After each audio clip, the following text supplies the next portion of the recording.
I like making meals really quickly. So in that series of Meals on Minutes, I'm gonna show you a different version of the pinto bean and corn jicama nachos from the Choose You Now diet.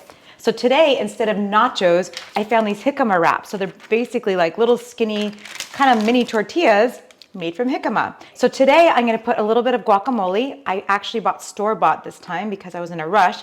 I'm also gonna use my beans and corn that I prepped for the week. So I basically take a pan and I put some frozen corn and then some canned beans, and I add some seasonings, heat it up with no oil, and I put this on my salads. I use it as a topper throughout the week. It's really good in wraps. And then you're getting your legumes and all of your amino acids and your fiber, and put some of that on there.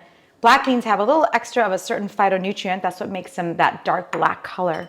And then I'm gonna use my Nacho Cheesy Sauce. It's Nacho Cheesy Sauce, it's my cheesy sauce, but I do share.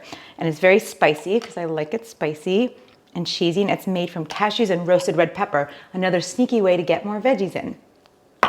Then I'm going to take a couple of these pickled hot jalapeños just to add even more spice, because why not? Spicier the better. Optional, but I love some cilantro just as a little garnish. It makes it look pretty, a little extra leafy greens, all those nutrients, all those phytonutrients. Voila, you've got a really easy meal in minutes. Try it. Let me know what you think.